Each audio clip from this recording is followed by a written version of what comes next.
کچھ برسے ہوئے ابر ترسے ہوئے لب۔ اس ناول کو تحریر کیا ہے عائشہ سحر نے۔ آپ نے کھانا کھایا؟ نہ جانے کس سوچ سے پوچھ رہا تھا۔ وہ سر نفی میں ہلا گئی اور کافی کا کپ خالی کر کے میز پر رکھ دیا۔ دھیان اس کی جانب آج اٹھتی نگاہ ڈالتا باہر کی جانب بڑھ گیا۔ میز فون کر کے کھانے کا آرڈر کر دیا کچھ ہی دیر میں بٹ مین فرائیڈ رائس اور چکن شاشلک لا چکا تھا۔ وہ خود دھیان کے اس قدر مہربان ہونے پر حیران تھی۔ تب اس نے اور دھیان نے آمنے سامنے بیٹھ کر کھانا کھایا تھا۔ شمائل کا بس نہیں چل رہا تھا کہ وہ اٹھ کر منظر سے غائب ہو جائے۔ وہ چہرے پر تبسم کی رمق لیے اس کی جانب دیکھنے میں مہو تھا۔ Hello mister Shahraz Hassan, how are you? Uniform میں سوٹڈ بوٹڈ وہ ان کے آفس میں چلا آیا بغیر کسی اجازت کے، اور اسے آنے سے روک بھی کون سکتا تھا۔ انہوں نے یکدم اپنی فائل سے نگاہ اٹھا کر دھیان کی طرف دیکھا۔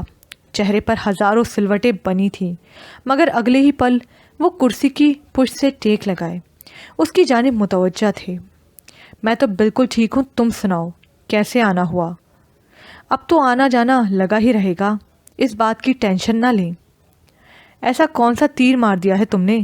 کل تک تو تم میری شکل سے بھی نفرت کرتے تھے، آج خود آ کر شوق سے سامنے بیٹھے ہو۔ وہ بھی حیران تھے دھیان کے یہاں چلے آنے پر۔ تب دھیان کے چہرے پر مسکراہٹ کی ہوا سی چلی اور چل کر چہرے کو بہار سے آشنا کر گئی۔ مجھے تو حیرت اس بات کی ہے، آپ پرسکون بیٹھے ہیں، کوئی فکر ہی نہیں آپ کو ایک عدد بھانجی اغوا ہو چکی ہے، اس کی کوئی پرواہ ہی نہیں۔ اور شہراز حسن کے چہرے کا رنگ یکدم ہی سناٹوں کے زیر آب آ گیا۔ وہ اپنی سیٹ سے کھڑے ہو گئے۔ تمہاری اتنی ہمت، کمینے انسان، کہاں ہے وہ؟ میرے گھر میں، بہت آرام سے، پیار کی چھاؤں میں۔ میں تمہیں زندہ نہیں چھوڑوں گا، اگر اسے کچھ ہو گیا تو؟ وہ غصے سے اس کی جانب بڑھے۔ 2 راتیں اور 3 دن سے میرے گھر پر ہے، اور آپ کو پتہ ہے امی بھی گھر پر نہیں ہیں، باقی خود ہی سوچ لیجئے جو سوچنا ہے۔ وہ اس قدر کمینگی پر اتار آئے گا کب سوچا تھا انہوں نے؟ میں تم سے آخری بار کہہ رہا ہوں، مجھے ڈرانے یا دھمکانے سے تمہاری دال نہیں گلنے والی۔ اتنے بے غیرت نہیں ہو، میں جانتا ہوں۔ اعتماد، اعتبار، کاش یہی اعتبار آپ نے اپنی ایکس وائف پر کیا ہوتا تو آج آپ اس دور سے نہ گزر رہے ہوتے۔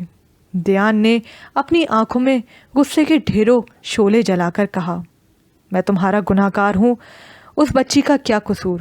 اگر اسے ذرا سی بھی تکلیف پہنچی تو اینٹ سے اینٹ بجا دوں گا۔ وہ غصے سے بول بھی نہ پا رہے تھے، مگر دھیان ان کی کیفیت سے بہت محظوظ ہوا۔ میں تو شمائل کو آپ کے حوالے کر ہی دوں گا، مگر دنیا والوں کو کیا جواب دیں گے جب انہیں یہ پتہ چلے گا کہ آپ کی بھانجی پاکستان آتے ہی اغوا ہو گئی، اور وجہ کوئی اور نہیں، شہراز حسن کی خاندانی دشمنی تھی۔ پھر آپ کے اتنے پلے پلائے بزنس کو ایسا دھچکا لگے گا، آپ خیرات بھی مانگنے کے قابل نہیں رہیں گے۔ شہراز حسن کے چہرے پر ایک رنگ آ رہا تھا، دوسرا جا رہا تھا۔ وہ اپنی کیفیت پر قابو نہ پا سکے تھے۔ وہ کیا جواب دیں گے اپنی بہن کو کہ ان کی وجہ سے؟ یہ سوچنا بھی ان کے لیے بہت اذیت ناک تھا۔ میں چلتا ہوں، مجھے گھر بھی جانا ہے، وہ میرا انتظار کر رہی ہوگی۔ بہت مانوس ہو گئی ہے مجھ سے بیچاری۔ شہراز حسن کا بس چلتا تو دھیان کو کھڑے کھڑے شوٹ کر دیتے، مگر وہ ایسا نہ کر سکتے تھے۔ مجبوری اور بے بسی یکدم ہی اود آئی۔ وہ کہہ کر جا چکا تھا، آج ان کا ماضی یوں پلٹا کھا کر سامنے آیا تھا۔ انہیں یقین نہ ہو رہا تھا، وہ تو جیسے انہیں مات دینے کے چکر میں تھا، منتظر تھا کسی ایسے وقت کا۔ انہوں نے ماضی کو یاد کیا تو تلخیاں ہی تلخیاں تھیں۔ حسنہ بیگم سے ان کی شادی بالکل ارینج میرج تھی۔ وہ ان کے دور پرے کی رشتہ دار تھیں، مگر بابا اور باقی گھر والوں نے انہیں حسنہ سے ازدواجی رشتہ جوڑنے پر مجبور کر دیا۔ انہوں نے خاندان والوں کی مروت میں آ کر شادی تو کر لی، مگر کبھی بھی حسنہ کو وہ حق اور توجہ نہ دے سکے، کیونکہ شہراز حسن کسی اور سے شادی کے خواہاں تھے۔ مگر اس زبردستی کے بندھن کو نہ تو توڑ سکتے تھے نہ ہی نبھا سکتے تھے۔ جب کچھ نہ سوجا تو انہوں نے حسنہ پر بد چلن اور بد کردار ہونے کا الزام لگا دیا، اور حالات بھی کچھ ایسے پیدا کر دیے کہ گھر والے شہراز حسن کی باتوں پر صدقے دل سے ایمان لے آئے۔ تب انہوں نے حسنہ بیگم کو اس حالت میں طلاق دی جب وہ امید سے تھیں۔ شہراز حسن کی پلاننگ کامیاب ہو گئی تھی، وہ اپنی جیت پر بہت خوش تھے، مگر حسنہ بیگم تو جیسے جینے کی امید ہی چھوڑ چکی تھیں۔ دیان کی پیدائش حسنہ بیگم کے بھائی کے گھر پر ہوئی۔ ایک ہی تو بھائی تھا ان کا، اماں ابا بھی وہیں پر رہتے تھے۔ ایک طلاق کا دکھ، دوسرا بچے کی ذمہ داری۔ شہراز حسن نے دیان کو اپنی کسٹڈی میں لینا چاہا، مگر حسنہ بیگم نے اپنے سارا پیسہ پانی کی طرح بہا کر دیان کو اپنی کسٹڈی میں لے لیا۔ وہی تو ایک جینے کا سہارا تھا، امنگ تھی خوشی کی۔ گریجویشن کر چکی تھی انہوں نے، جیسے تیسے ٹیوشن پڑھائی، جاب کر کے دیان کی پرورش کی اور انجینئرنگ میں اس کا ایڈمیشن کروایا۔ کم تو نہیں تھا دکھ، مگر شہراز حسن کا یہ گناہ اس طرح سے سامنے آئے گا کب سوچا تھا؟ وہ تو ان کا اپنا بیٹا تھا، اپنا خون تھا، مگر اس طرح سے انہیں مات دینے کی کوششیں کرے گا کب سوچا تھا؟ انہی کی ذمہ داری پر تو عالیہ بہن نے شمائل کو پاکستان بھیجا تھا۔ وہ کس قدر پریشان تھے اس کے لیے، پر وہ کیسے جان سکتا تھا؟ گھر میں الگ ہنگامہ سا برپا تھا 2 دن سے۔ انہیں ذرا دیر کیا ہوئی اتنا کچھ ہو گیا۔ یا خدا میرے گناہ کی سزا کسی معصوم کو مت دینا، بے اختیار ہی دل سے دعا نکلی تھی۔ دیان بہت ہی بے چین ہو کر وہاں سے نکل آیا تھا۔ کب وہ یہ سب کرنا چاہ رہا تھا؟ اتنا کم ظرف تو نہ تھا وہ۔ شمائل کا گھبراتا ہوا سہما سا وجود اس کی نگاہوں کے سامنے آیا، اسے جھنجلانے پر مجبور کر گیا۔ اب وہ جانتا تھا اسے اگلا قدم کیا اٹھانا ہے۔ ابھی تو اسے شہراز حسن کی دوسری بیوی کو بھی اطلاع دینی تھی۔ انہیں بہت ناز تھا نا خود پر اور اپنی دولت پر۔ آنکھیں بھیگنا چاہ رہی تھیں مگر بھیگ نہیں پائی تھیں۔ دیان نے خود کو ٹوٹنے نہیں دیا تھا، بس اسی بات کا دکھ تھا کہ مد مقابل میں گناہگار کوئی اور نہیں، اس کا سگا باپ تھا۔ وہ باپ جس نے اس قدر زخم دیے اس کی ماں کو اور در بدر کی ٹھوکریں کھانے کے لیے چھوڑ دیا۔ میں اپنی ماں کے ہر زخم کا بدلہ لوں گا شہراز حسن، یہ میرا وعدہ ہے تم سے۔ ڈھیلے ڈھالے قدموں کے ساتھ وہ گاڑی کی جانب بڑھا۔ تب پہلی فرصت میں ماموں کا نمبر ڈائل کیا۔ وہ امی کی خیریت دریافت کرنا چاہ رہا تھا۔ جی امی، کیسی ہیں آپ اور کب آنا ہے؟ بہت دے دی جدائی مجھے، میں آپ کو بہت یاد کر رہا ہوں، محبت بھرے لہجے میں ماں کی آواز سنتے ہی بولا۔ دیان میرے بچے، بس جیسے ہی ہانیہ کی شادی سے فارغ ہوتی ہوں فوراً آ جاؤں گی، تم اپنا خیال رکھنا۔ وہ تو رکھ رہا ہوں، آپ دوا تو وقت پر لیتی ہے نا؟ انہیں بلڈ پریشر کا مسئلہ تھا، کبھی بہت کم تو کبھی بہت زیادہ، اسی لیے دوا لینی بہت ضروری تھی، جبکہ وہ اکثر بد پرہیزی کر جایا کرتی تھیں۔ ہاں بیٹا، تم بالکل بھی میری فکر نہ کرو، اور ہاں نشا کی کوئی خیر خبر؟ امی کو اچانک کہنا یاد آ گیا تھا۔ ہاں امی، وہ واپس آ گئی ہے، انفیکٹ میں اس سے ملا ہوں، بس آپ واپس آ جائیں، میں مزید دیر نہیں کرنا چاہتا۔ اچھا، زیادہ اتاولے ہونے کی ضرورت نہیں ہے، میں بس 4-5 دنوں میں واپس آ جاؤں گی۔ نشا کو بہت پیار دینا میری طرف سے۔ جو آپ کا حکم ماں، پر پلیز مجھ پر رحم کریں، میں میس کے کھانے کھا کر معدہ خراب کر چکا ہوں۔ بہت لاڈ سے ماں کو کہا تو وہ مسکرا دی اس محبت پر۔ جب تیری بیوی آ جائے گی نا تو پھر پوچھوں گی تجھ سے، ماں کو تو بھول ہی جائے گا۔ انہوں نے جان بوجھ کر اسے چڑھانے کے لیے کہا، مگر دوسری طرف دیان ساکت ہو گیا۔ میں دنیا کی ہر چیز بھول سکتا ہوں امی، پر آپ کے ساتھ ہونے والی زیادتیاں نہیں بھول سکتا۔ آپ کو بھولنا تو دور کی بات ہے، آپ واپس آ جائیں، آپ کے ساتھ ہونے والی ہر زیادتی کا بدلہ لوں گا، کہہ کر جلدی سے فون آف کر دیا۔ جبکہ دوسری طرف حسنہ بیگم اس کی اس بات پر متفکر ہی ہو گئی تھی۔